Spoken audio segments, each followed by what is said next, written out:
I've listened with a great deal of interest to some of the things that have been said in this chamber about Eric Holder and his character. Indeed, there's been a not-so-subtle effort to question whether Mr. Holder is sufficiently independent of political influence to serve this nation as our Attorney General. I cannot speak to the motivations behind this effort, but I can say this. Eric Holder is a man who spent 12 years as a line prosecutor prosecuting corrupt politicians of both parties. He's a man who was sufficiently politically independent for President Ronald Reagan to appoint him as a federal judge. This is a man who, as U.S. Attorney for the District of Columbia, indicted and convicted Dan Rostenkowski, the Democratic chairman of the Ways and Means Committee and one of the most powerful men in Washington. This is a man who recommended to Attorney General Janet Reno that she appoint an independent counsel to investigate President Clinton's Secretary of the Interior, Bruce Babbitt. This is a man who advised Attorney General Reno to expand the scope of the investigation by Kenneth Starr into the Monica Lewinsky affair investigation.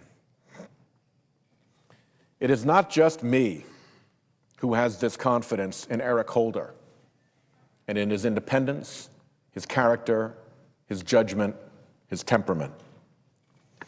Let me read what former Attorney General William Barr, former Deputy Attorney General James Comey, and former Federal Bureau of Investigation Director Louis Freeh have said about him. In a letter to Chairman Leahy and Ranking Member Specter, Mr. Comey wrote this. This is a quote. "From my professional and personal association with Mr. Holder, I believe him to be a man of strong character and first-class ability. I think he has the institutional knowledge, humility, and integrity to be a fine Attorney General." My colleagues will remember that James Comey was the Deputy Attorney General for Attorney General Ashcroft. He was the acting Attorney General at the time of that sickening raid by the White House Chief of Staff and White House Counsel Alberto Gonzales on the hospital bedside of stricken Attorney General Ashcroft. He is the man who stood up against the warrantless wiretapping program and stopped it until it was brought right.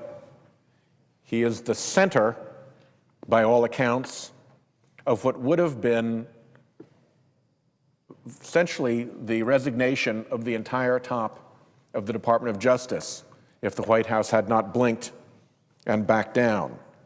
This is a man who knows something about independence and integrity, and he vouches for Eric Holder.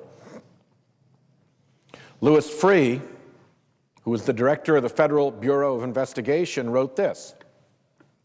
"I am certain that Eric has the highest legal competence, total integrity, leadership, and most importantly, the political independence to discharge faithfully the immense trust this nation reposes in its Attorney General.